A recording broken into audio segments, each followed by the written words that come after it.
How about I have you on my podcast and talk about how you're Mormon, but you're out here in these streets having sex with girls? You know what I mean? Like, we're never going to invite a fat person on a podcast and be like, can you be fat and believe in God? Like, tell me about your experience being fat and giving into the sin of gluttony and like why you can't keep a damn spoon out of your mouth. I don't identify as a Christian.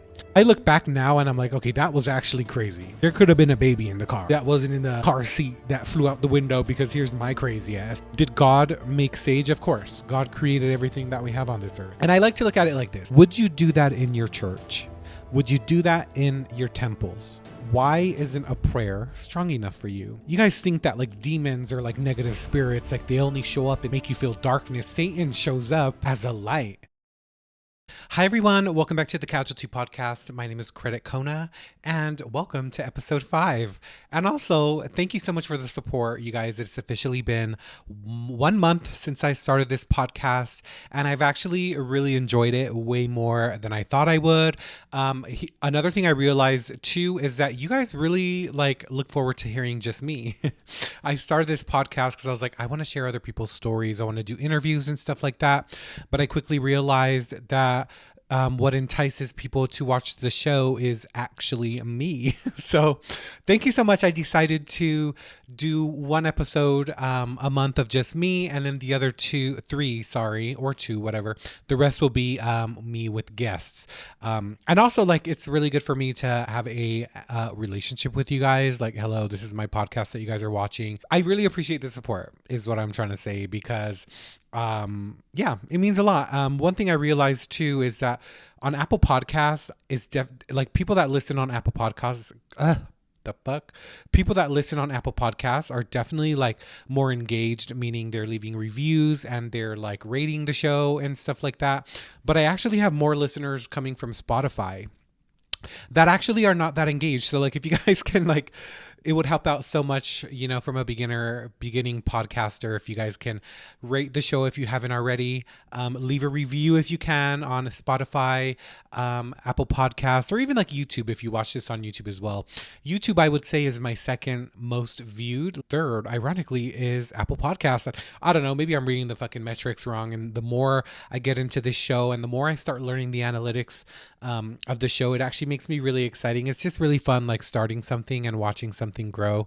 But yeah, I appreciate all of you guys, no matter where you guys are listening or watching on any of the platforms.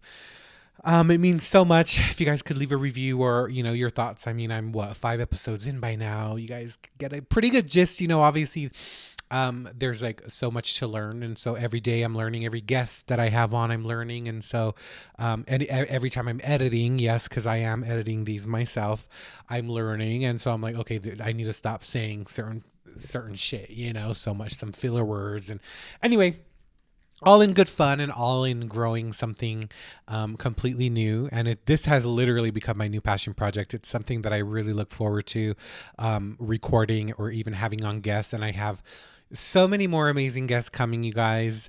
But I hope you guys enjoyed the 3 that I have so far. I just got back from California. One of my friends I spent maybe almost 2 weeks there in California, and I'm so thankful that I actually get to do that, in life. And while I was out there, I just went to California to, number 1, visit a friend, but number 2, because he was getting plastic surgery done. This bitch got a nose job. He had chin implants, his cheek fat removal, and some other things, but he went the whole 9 all in one surgery. And it's so funny because when I was younger, I always wanted a nose job because I thought I looked Polynesian, and I had an identity crisis when I was younger that I never wanted to look Polynesian. I never even identified as Polynesian. I was literally one of those Polynesian bitches in school that was just like, I am white. My mom's white. And I'm like, okay, bitch, clearly I am a dark as fuck. You know what I mean? And so I don't know where that came from, but as I get older, I'm growing an appreciation for my culture, and my roots and where I come from. And although I've never been entrenched in my culture, I wasn't raised in my culture. The older I get, I'm now wanting to go to Samoa. And also, just to tell people what I am, because I had a lot of people be like, oh, wait, what? You're white? Yes, my mom is white. My mom is half Hawaiian, half white, and my dad is full Samoan. My mom was born in Germany because her dad was in the military, but she was raised in Kahuku, well, Laie, Hawaii, Kahuku, whatever, over there.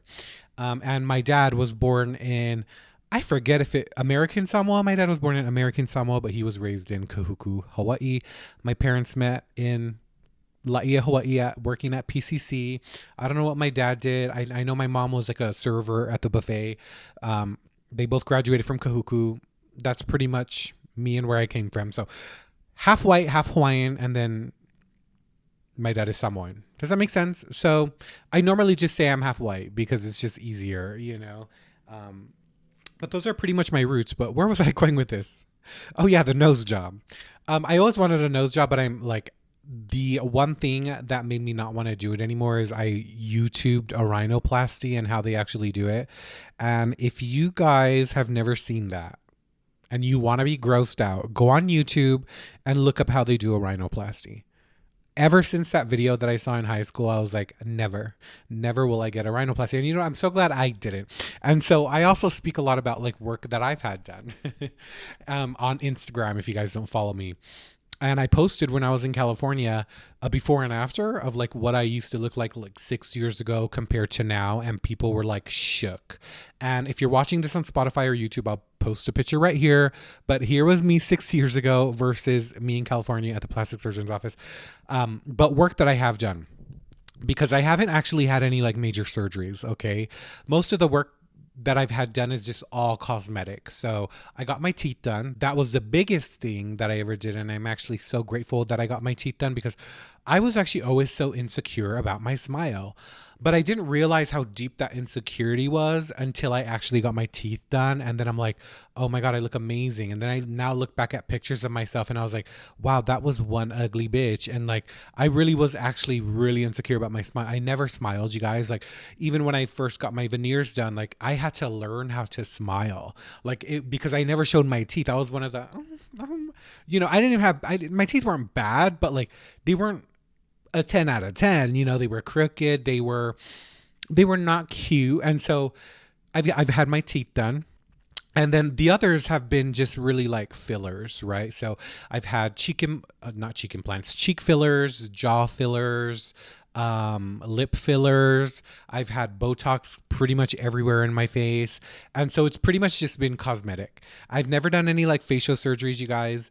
And then I would say, other than like the cosmetic stuff that I've gotten done, the biggest transformation for me came from when I started to actually like take care of myself, like my health and like working out, and also like getting a skincare routine going, and just like the biggest glow up for me has been like my confidence. And yes, did it have a lot to do with these cosmetic surgeries that I've had done? Absolutely. And I'm definitely not ashamed to admit that, you know. And when it comes to like cosmetic work and procedures or surgeries or whatever, it's so taboo, you know, and people will get these surgeries done and then like not talk about it or like act like they're natural or whatever. And I'm like, dude, why? Like, why? You know, like we know that shit ain't natural. And like, it's just like a shame around it. And I wish there wasn't, you know, like whatever makes you feel more comfortable in your body, like don't let anybody ever take that away from you. Do you know what I mean? Like, I am so proud of the work that I have done. And dear God, I'm thankful that I did, because if I didn't, I would not look how I look right now. And I'm not saying I'm a perfect 10, but compared to what I was looking like, bitch, yes, you know. But like I said, most importantly, the moral of this is like, it's given me confidence to like put myself out there more and like recognize that like, oh, period, I'm a prize. And like, you know what I mean? So that's where I stand with like cosmetic work. I don't know why I got into that, but I went to California, spent a couple weeks with my friend, you know, kind of took care of him while he was like down and out. Like, I'm so happy for him, you know, like a week later we went back to the doctor's office and he had his like stuff removed. And like, above all, like just like the look on his face when the doctor was like showing him his new nose and his new chin and everything, like he looks like so happy, a true happiness, you know, like a happiness that literally like a smile that comes from the heart. Do you know what I mean? When he was looking at himself and his new nose and his new chin, and I'm like, more power to you, you know, whatever makes you more confident, whatever brings you out of your shell, get it done. you guys get it done. So I don't know if any of you guys have ever wanted to get work done, but this is your confirmation to go ahead and do that, right? Like we look for validation from nobody but God, right? And so it doesn't matter what other people are saying. Get that damn nose job, get that damn cheek implant, and love yourself. Of course, you should love yourself the way you are, but if there's things that you can get done that you know will make you love yourself more, then do it. Everything that I've gotten done, I don't regret. But anyway, I was in California, and while I was in California, I flew my first plane. So that was something that I announced on Instagram, is that I'm currently in pilot school. I started pilot school a little over a month ago, ground school. And it just so happened that my friend's sister's boyfriend just got his license. And so I think he has about around 200 flight hours. You only need about 40 hours to get your license. And although that doesn't sound like a lot, I mean, think about it. It's 40 hours. That's kind of a lot to be up there in an airplane, right? So unless you're like flying, so if you're flying like 1 hour a week, which is probably typical, that's 4 hours a month, right? So getting your license can either take a couple months if you're like you can afford flying and hiring an instructor, and it can take years depending, so I'm actually getting my private pilot's license. That's the extent that I'll go. I'm not planning to go commercial and work at like Delta or like Southwest or whatever. Number one, because I don't need to. Like, I'm an entrepreneur and I find happiness in like building businesses and making my money that way.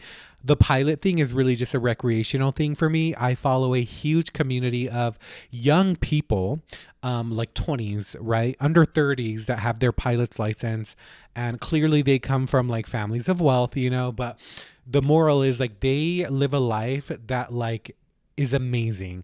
And I'm watching these people like Fly with K on YouTube, or there's quite a few that I follow that have a life that just is so freeing. And I see them like flying their friends or flying their family to like the state over to have lunch or dinner in Vegas, and then they're flying right back home. And so I've always been interested in like planes. Like it's always like crossed my mind to like be a pilot, but like in my head, I'm like, okay, who the hell am I thinking I'm going to become a pilot? Number one, I get like super used to, this is where I'm going with this, is number one, I used to get like super anxious flying. However, the second I started like this Bible journey, the first flight I caught, as like a believer in God was from here, I believe, to Hawaii. And, obviously before, like my whole life, I grew up flying. My mom's worked at Delta for over 20 years. So I grew up a Delta brat, right? And so flying's nothing new to me, but I always was just an anxious flyer. I would get really anxious, get so much anxiety. It would literally bring me to tears as we're like taking off. And that's just always the person I was, right? My first flight that I took after I started like believing in God and started like my Bible journey was to Hawaii to visit my cousin. And I said a prayer before takeoff, closed my eyes on the flight, just looked like I was sleeping. And I started praying to God to like protect, take away my anxiety or take away any negative thoughts that I may have about this flight. And then I also asked God to like guide this plane, from takeoff to landing safely. And as we were taking off, you guys, I pictured literally like that I was just like a toy, and God was just like literally, like I physically was imagining this in my head, that God was literally just like lifting the plane up or like by the wing and like playing with it like a little kid, and so there's God like taxiing the plane on the runway, and then he takes off and it got a little bumpy, but like that was just God's hand that was just shaky. And I literally just pictured God like carrying this plane up in the air. And my anxiety, there was none. Like I had like zero fears that flight, the whole flight, because I got up there, and the higher we got, I was looking down and I was like, you just look at the world like so differently when like you have God, or at least me, that's my experience, right? Like I would always look down in fear and be like, dear God, I'm dead if we go down. But like literally that flight, as I was taking off, I was looking down and I was like, what a beautiful, like everything I'm looking at is like God's creation. Like he created all of this that I'm staring at. And if something were to happen, then I know like that was his plan, and like, what can I do about that? And so like, it was crazy to me because I had no fear. I had no anxiety. And like, just like when you have God on your walk, through life, like you look at things so differently. And I don't know how to explain it, or if any of you guys can relate to me, but it's like the most freeing thing ever. Like I even told my cousin when I landed, like, wow, this was the first flight I ever took in my whole life where I can honestly say I had like zero anxiety. I didn't have anxiety, and it was like the craziest thing. And so that is just like one of like the many ways that I feel transformed by God. The closer I get to him and the more I seek him, is like he's stripping me of things that I've always struggled with. I talked about this in my first episode, but like my anxiety of flying and like things as small as like, I don't know. One thing that has been like really fulfilling for me, like on my journey, is getting the messages from you guys telling me that I've encouraged you guys to like look into the Bible again, or, you know, if you guys fell away because of traumas that you guys have or whatever. If I can just encourage one person to like open up that Bible and like just start reading and rebuilding your own personal relationship with him, then my job is done. You know what I mean? And it's not like I'm out here like thinking I'm going to save the world or whatever, but if it just is one person, my God, one person that shares the same story or experience that I do, then like I feel so accomplished. And bringing it back to California, while I was in California also, and going in with me, just looking at the world differently. I've also been sober for, I want to say 5 months now. Shout out to me. I am actually super proud of that. You guys know that I've always struggled with alcohol. So being 5 months sober, even traveling, and being around alcohol is like a huge accomplishment for me, you guys. But it's like I said, another thing that I feel so transformed about is like I don't even crave alcohol anymore. Like I can be around people drinking, and like I said, not one thought in my head is I want to drink. That was the case in Hawaii. That was the case in California. You know, me and my friend, we went to WeHo, the gay area of Los Angeles. And it's such a throwback for me because I feel like I did a lot of growing up in the streets of West Hollywood. I would always be there with friends, going out, going to the Abbey, you know, going to the clubs and drinking Tiger Heat, you know, back when Tiger Heat was a thing. But going back there now with friends still drinks, and that's fine, you know. But I was sober and I was like just drinking water at the club. Like I actually really enjoyed myself, you know. And even my friend waking up the next morning, he was like, "Were you drunk last night?" And I'm like, I swear to God, I was not drunk last night. I was literally drinking water. But it literally, like looking back to that night that him and I had in WeHo, although I was like sober and like not taking care of him, he's a grown ass man, but like I had so much fun, and it made me realize that I can have fun sober and that I can be myself without alcohol. Also, when you're sober at the club, I don't know if you guys have had this experience. This is new to me, but like when you're sober at the club around drunk people, you really realize that, holy crap, it ain't shit. You know what I mean? Like when I'm drunk at the club, oh my God, like it is transformative. It's amazing. It's beautiful. Everyone is amazing. Everyone's having such a good time. But then when you're sober at the club, it's like, wow, it really ain't shit, and I'm really not missing out on much. You know what I mean? And so good experience going to California, but I did like feel like, you know, people say California is like a godless state or whatever.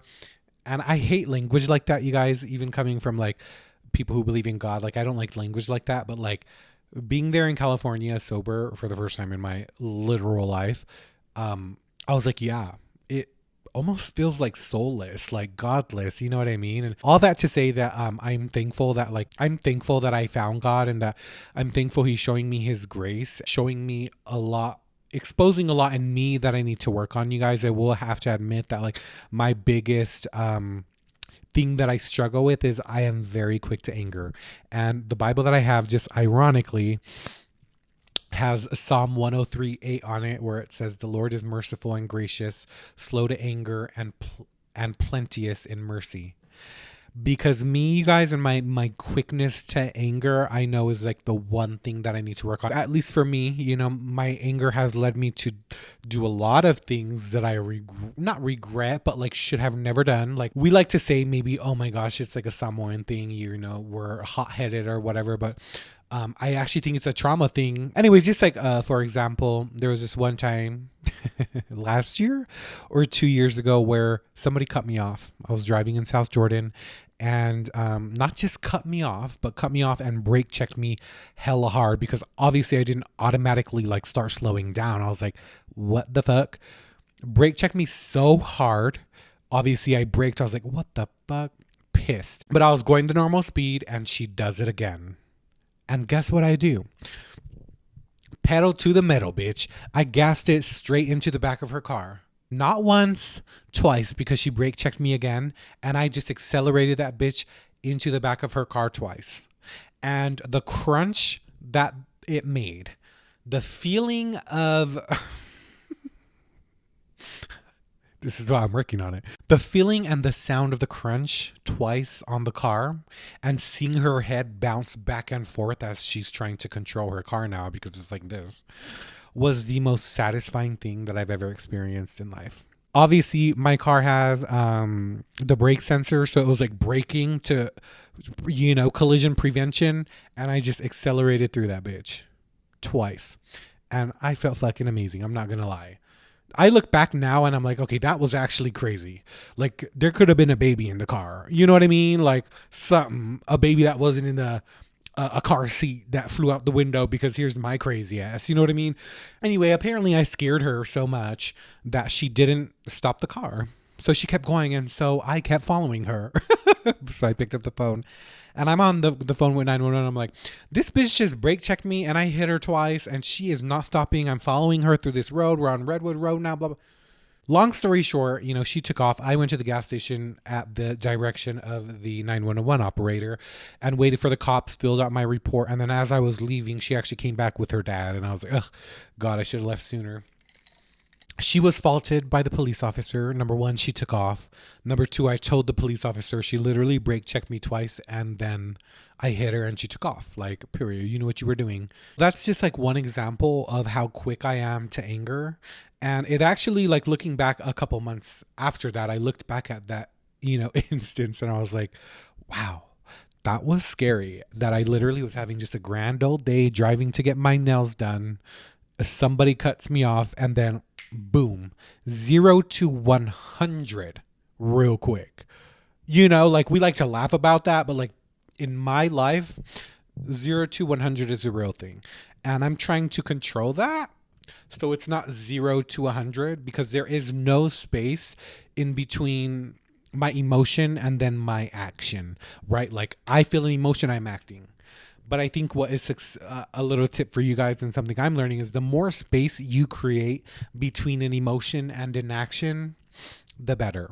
For instance, like, she cut me off, right? I immediately thought, I'm going to gas it into this bitch's car. Had I created a little bit of space in between my emotion and that reaction, I probably wouldn't have gassed it into her car twice, right? Like, I probably would have honked the horn, flipped her off, whatever, but there was no space there. Because there was no space, I had to get my car fixed. And so that's like one thing that I'm like really working on. And I've actually like made a lot of progress in that. I really have. I've been keeping to myself and like really trying to like control my surroundings and control, more importantly, my reactions to things, because you can't control other people and like what they're going to do, but you can control how you react to those things. And my reaction to those things throughout the history of my life has not been the greatest example of God, but that was before I even found him. So I'm giving myself grace. Anyway, I got back from California and I just fell sick with the flu. Through this sickness, I had the chills. I was like sweating. I was freezing, but I was like wet, drenched in sweat. One of those. My throat was killing me. I lost my voice. I couldn't talk. But this sickness was different because the thoughts that I had during this sickness were insane. And there's a point to this story, and I want to get you guys' thoughts. The thoughts that I had during this sickness of literally the 4 days of me laying lifeless on this damn floor, sweating, feeling disgusting, not eating, my voice was gone. The thoughts were actually the worst thing.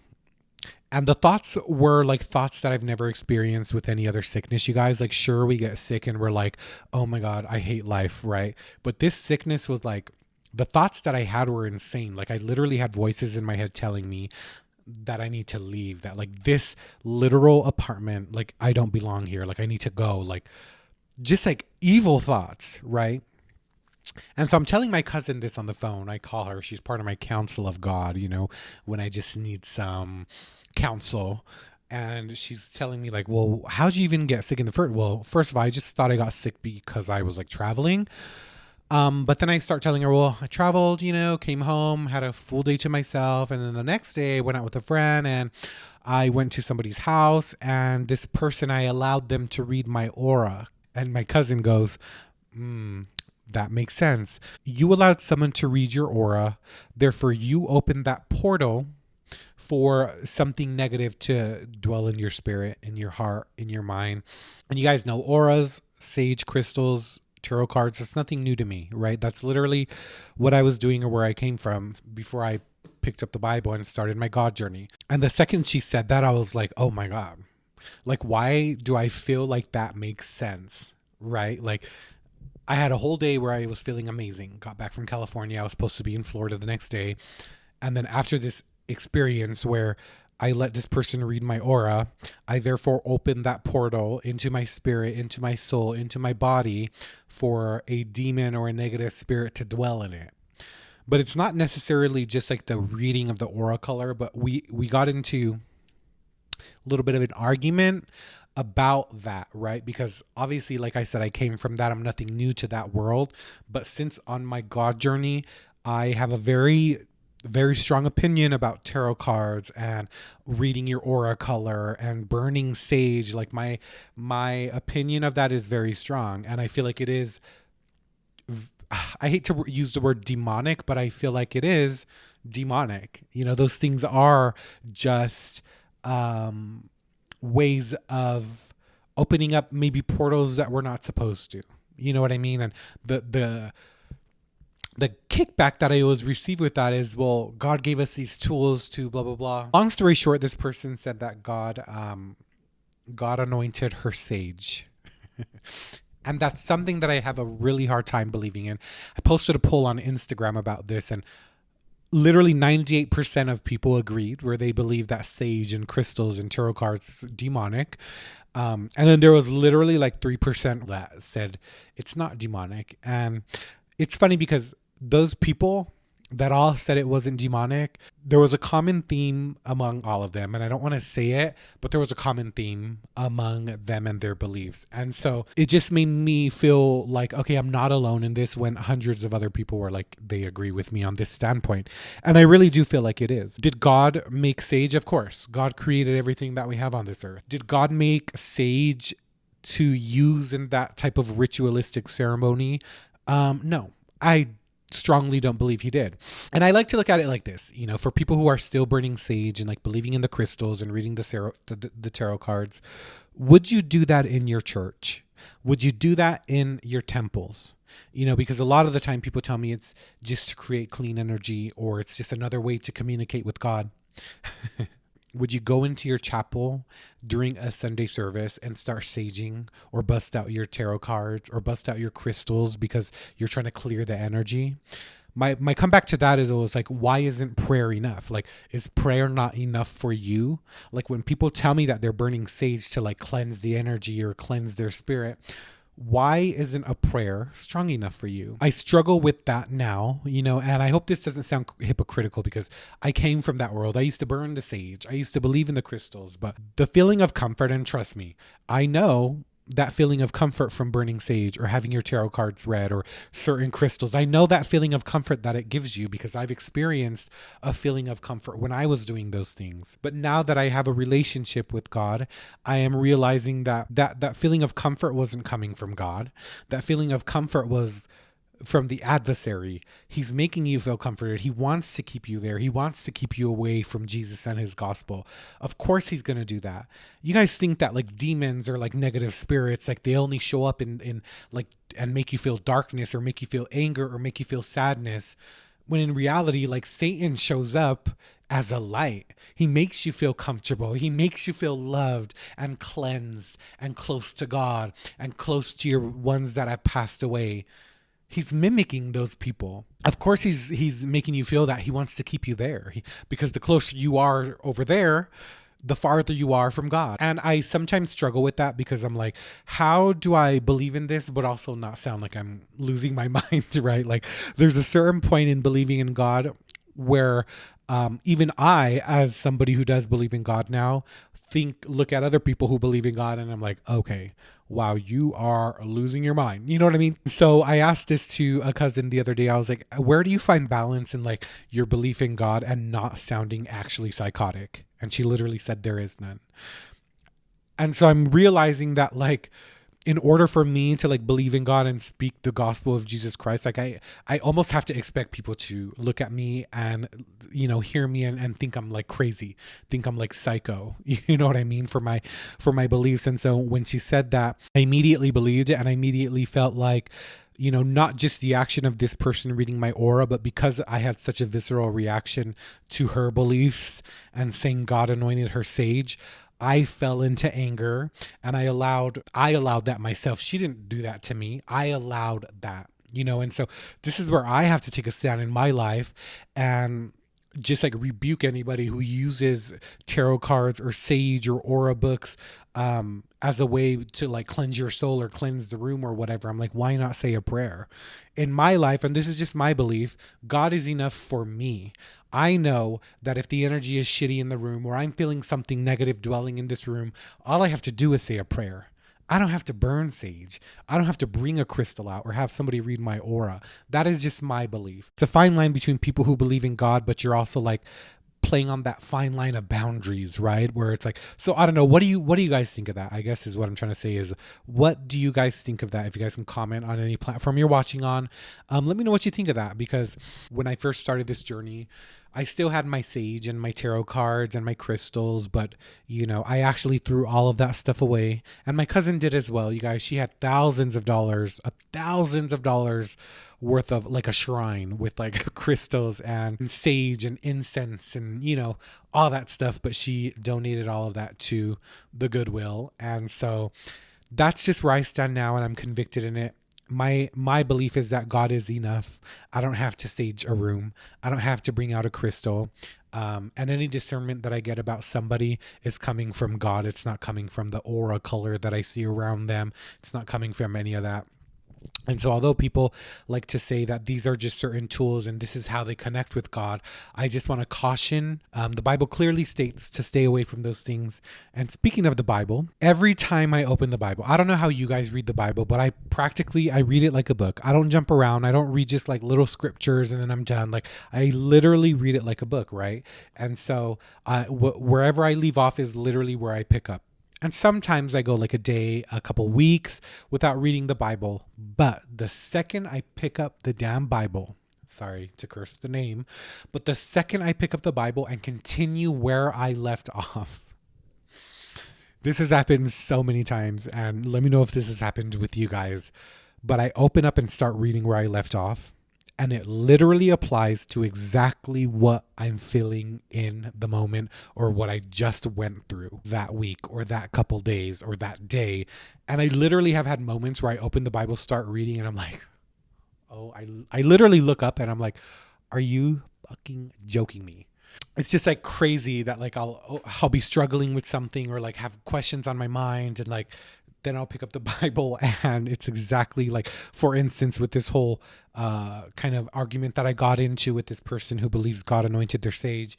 I opened up the Bible and I was in, I want to say, let me see, opening my Bible, and then I was in Galatians, right? The works of the flesh. Galatians chapter 5, verse 19. Now the works of the flesh are manifest, which are these: adultery, fornication, uncleanliness, I can't say that word, idolatry, witchcraft, but also hatred. And I'm going to get there. I want to also bring up hatred as well, because that brought hate from me. And so as much as I was criticizing their use of these witchcraft rituals, I let it bring out hate in me, right? And so I am no better than they are burning their sage with how I react to it. And that's another thing I'm working on as well, is my delivery is crazy sometimes and not godlike at all, because I'm sitting there, even though what I'm saying I know is true because it is from the gospel of Jesus Christ, my delivery of the gospel is literally of Satan. And I'm like, so I'm no better than this person was, you know? And my biggest lesson from this is that I need to watch my mouth. And if I'm trying to speak the gospel of Jesus Christ, I also have to sound like him. And a lot of the times when I am, I don't sound like him because I let anger and hatred take over my body, therefore making me a hypocrite in the things that I'm saying. Because although I know I'm speaking the gospel of Jesus Christ, I'm sounding like Satan while I'm doing it. So, working on that. Cheers to seltzer water. Moving on, next topic. As I'm like on my journey as well, and I like to say like I'm building my relationship with him first, right? And as I'm building relationship is like the key word, because like I said, growing up, I didn't grow up Christian, but I grew up in a religious institution. So to a certain degree, I grew up believing in God or a version of him. But as I'm actually building my own relationship directly with him, with no intermediary, that's when my life has actually like changed and taken off. And now like I said, many times I feel at peace. I feel a sense of knowing that everything that I'm doing, everything that I've been through was for a reason. I don't identify as a Christian. And maybe this comes from the religious institution that I grew up in, gave me like a fear of identifying with any religious group, right? When people ask me like what I am, I just say I'm a child of God. Like, why do I have to be a Christian? Why do I have to be a Jew? Why do I have to be a Catholic? Jesus wasn't even a Christian. Jesus wasn't a Jew. Jesus wasn't a Muslim. And so why would I ever strive to be something he's not? Right? So when people ask me if I'm a Christian, I say, no, I'm not a Christian. I am a child of God. And I feel like because the second that you identify with a group of individuals, then you start taking on the habits of groupthink, and you're no longer thinking for yourself. Other people are dictating your thoughts and your feelings and your movements for you. I see a lot of the time on social media, on YouTube, on Instagram, where people will have guests on their podcast or do features on their Instagram of gay people, right? With a gay guest on their podcast. And these are supposedly people of God. And it bugs me when I see that. Like, there's so many podcasts online that I've seen and I've watched them. They're really irritating to watch for clickbait or for views or whatever. They like to bring a gay person on and interview them and get their story of like, can you be this and still this? And well, duh, yes, you can. I feel like it's just the most clickbaity and also cringe shit to do, because I guess the reason why it bugs me is it's the only sin in the Bible that these people are focusing on, right? Do you know what I mean? Like, we're never gonna invite a fat person on a podcast and be like, so can you be fat and believe in God? Like, tell me about your experience being fat and giving into the sin of gluttony, and like why you can't keep a damn spoon out of your mouth, but you can still be a child of God. Who do you think you are inviting a gay person on your podcast and questioning them about their sin? How about I have you on my podcast and talk about how you're Mormon, but you're out here in these streets having sex with girls, and how you're going out and drinking at the club, and why don't we have podcast episodes about that? Instead, people like to bring other people on to highlight their sin to distract from their own. That's how people always try to introduce God in my life, is like, oh, well, I was gay, but blah, blah, blah. Not going to work. I like to explain it like this, for example, to put it into like a worldly perspective. Take a complete stranger, for example. Sure, someone might have told you about this stranger here and there, but you don't know them. You've never met this person in your life. You don't have a relationship with this person. You literally don't know this person.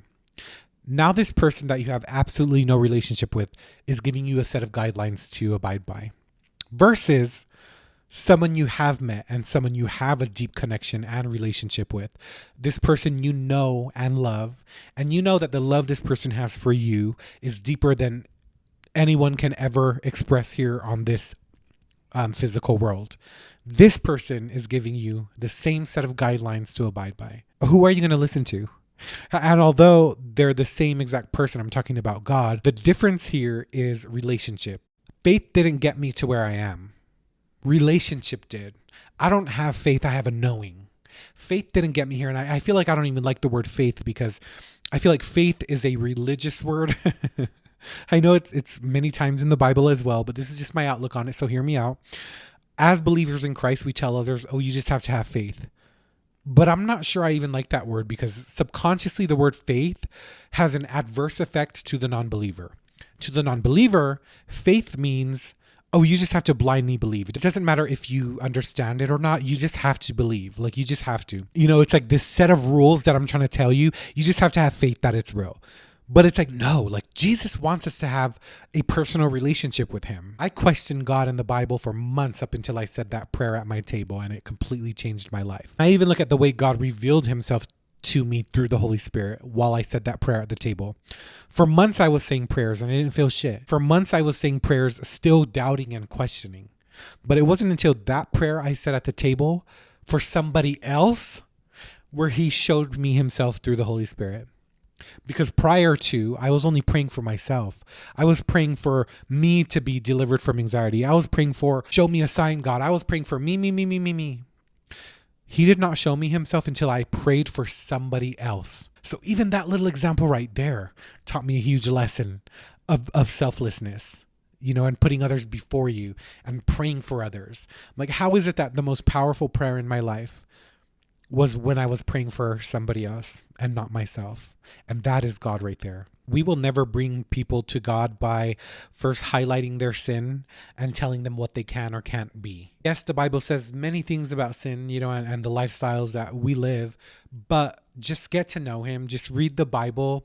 Get your answers for yourself directly from him, I guess is what I'm trying to say. And so, you know, a lot of Christians or people who believe in God, they're inviting these gay people on their podcasts and having whole episodes on gay people. Why won't we ever do that with any other sin? Why is this sin in the Bible? You know, and I think I know it's probably because it gets you the views and it's most controversial. So it's going to spark up the most engagement on your content. But I think it is very tacky and I think it is very gross. And I wish people went on their podcasts or their platforms more and confessed to their own sin before feeling so comfortable to invite other people on to talk about theirs. Are you doing these videos and posting this to bring people to you, or are you doing this to bring people to God? So I just pray as believers in Christ, we be more aware of how we're introducing him to others, because bringing people to Christ is very simple if at first we just allow people to build their own relationship. I'm such a fan of relationship because once they have relationship, God will walk with that person to rid them of any sin or to rid them of any thoughts. It's not your job. It's not our job as believers in Christ to think that we have the authority or to think that we can dictate somebody else's faith walk or somebody else's journey. It's not Christ-like at all. You know, the only person who has that authority is God. I just want to bear my testimony that I know the gospel of Jesus Christ is in the Bible and the Bible alone. I know that Jesus Christ is real. I know he died for our sins. I know that everything now that I've been through in my past that literally just didn't make sense. You know, there were many times where I would even, like, now I think back to, like, how the hell am I still alive? The things that I've been through, the things that I've done, the situations and environments in which I found myself waking up in. And this was even before I believe in God. I always told myself there is a greater purpose as to why I'm here. I am not dead yet, which is shocking. There has to be a reason. And now I know, because I have God and he has revealed himself to me. And I know that he was the reason. All those times that I thought I was alone, passed out on the streets of downtown Salt Lake City, all the times that I've tried to like commit suicide, all the times that I literally just should not have been here, I know now that I was not alone. So last thing I'll say, you know, before I close out this episode is that God doesn't use the people you perceive as perfect to speak through him. He uses the people with the harshest trials, the people you would least expect it to come from. That's who he uses. Thank you guys so much for an amazing first month of podcasts. I love you guys so much for supporting my journey, and stay tuned because I have so much more coming, and this is only the beginning for the Casualty podcast. I will see you guys next week, and I hope you guys have an amazing day. Bye guys.